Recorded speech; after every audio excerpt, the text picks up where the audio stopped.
Hello, friend. Before anything else, you do not have to sit up straighter. You do not have to fix your face, or find a better chair, or become a calmer person in the next 10 seconds. Wherever your body is right now is a fine place to listen from. This is English for the heart. Here, grammar is only the door. What we are really walking into is a quieter room, and English is simply the way we open it. So let's begin the way this episode wants to begin, by not beginning. Let the air come in on its own. Don't count it. Don't measure it. Just notice its temperature as it arrives. Now notice the weight of your hands, wherever they are resting. That weight is real. You didn't have to make it. It was already there. Here is a strange question for you today. In a world that is in love with productivity, has it ever occurred to you that your vocabulary might be keeping you busy? Think of a glass of water with sand at the bottom. When you stir it, the water turns cloudy. And the only way to make it clear again is to stop touching it, not to work harder, not to stir more gently. To stop. English has a quiet secret about this.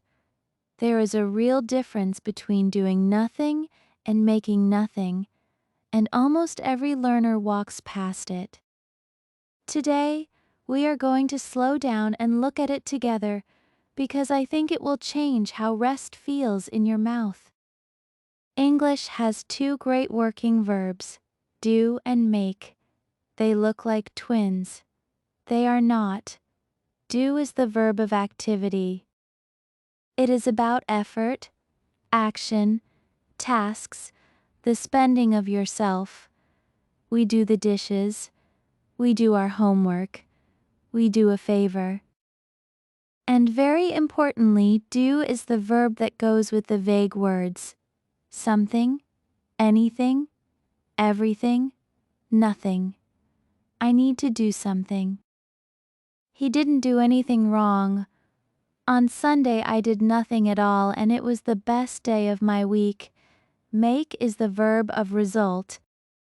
Make is about a thing that did not exist and now exists because of you. We make a cake. We make a plan. We make a promise. We make noise. She made a small wooden box. They made a decision together. Please don't make a sound. Now put the two side by side. I did nothing today.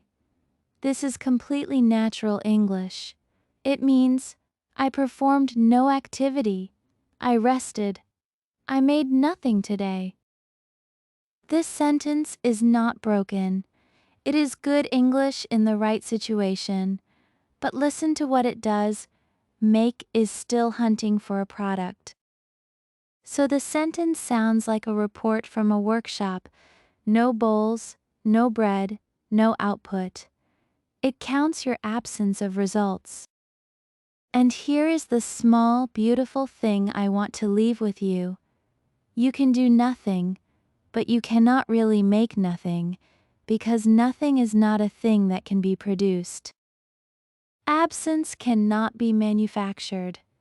Stillness has no output. So when English lets you say, I did nothing, it is not accusing you. It is simply describing an activity that happens to be empty. The sentence carries no bill for you to pay. Now let me protect you from 3 easy mix-ups. First, make nothing of it. This one is a real common phrase, but it does not mean rest at all.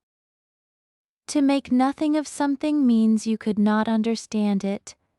I read his letter 3 times, but I could make nothing of it. Same words. Completely different job. Context tells you which one you're hearing. Second, do nothing and not do anything. I did nothing all afternoon. I didn't do anything all afternoon. These two mean the same thing. Neither is more correct. Nothing simply places the emptiness in the spotlight, so it feels a little heavier, a little more deliberate. Choose it when you want the silence to be visible. Third, have nothing to do. Watch these three carefully. I did nothing. I rested. No activity happened.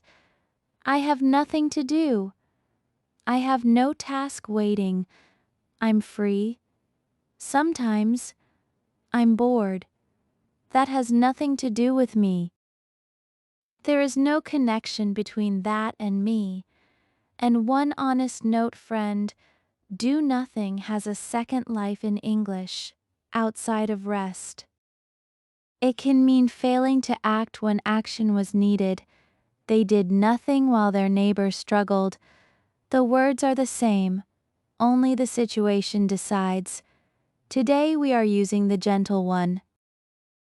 Do you see what has happened here?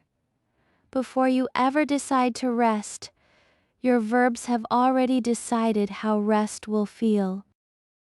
If your inner language runs on make, then every empty hour becomes a shelf with nothing on it. You look at your day the way a shopkeeper looks at an empty counter. If your inner language can hold do, then an empty hour is simply an hour where no activity took place. Nothing is missing. Nothing was owed. There is a farming word for this. A field lying fallow. A fallow field is not making a harvest. Nobody can photograph what it is doing, and yet, under the frost, it is quietly becoming able to feed people again next year. If the farmer demanded a crop every single season, the soil would slowly die of usefulness. You have been fallow before, and you thought it was failure. So how does English ask for stillness? Let me give you two phrases to keep. Keep still. Notice that structure. Keep plus adjective. Here, keep is not an action verb at all. It is a linking verb like stay, remain, stand, sit.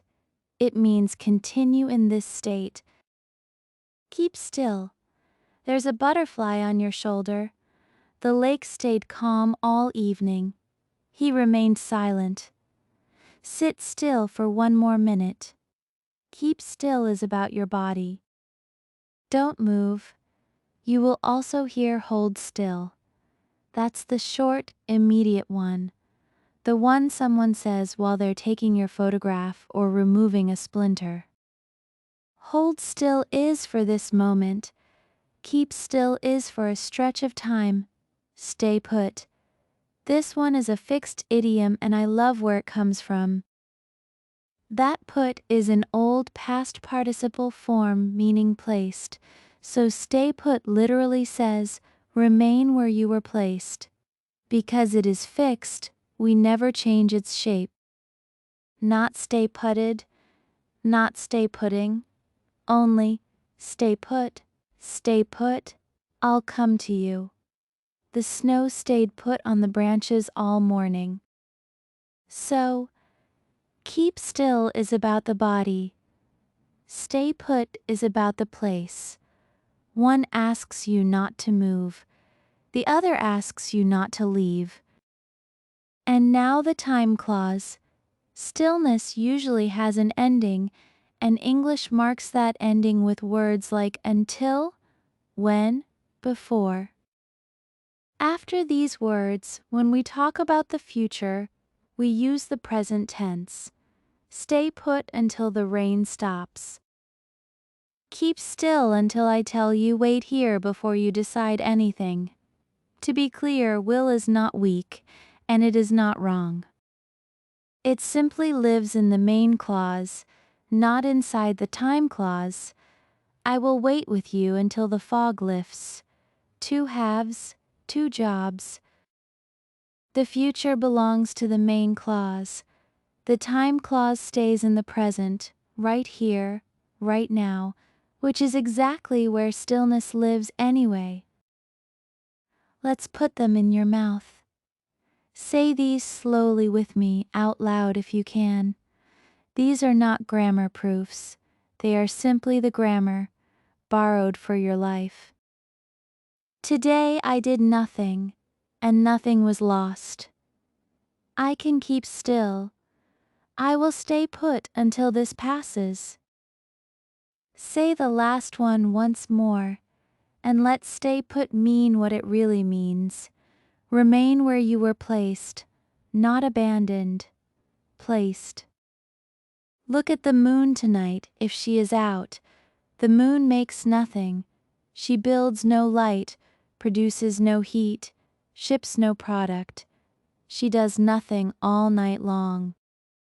She simply stays put and receives what the sun sends her. And still, she is bright enough to show a stranger the road home. I invite you to hold that beside your own life for a moment. There were seasons when you produced, and you were valuable. And there will be seasons when you lie fallow under frost, and you will be exactly as valuable, though nobody can photograph it. So here is our sentence for today. Take it with you. I can do nothing at all and still be enough. Say it in the empty hour.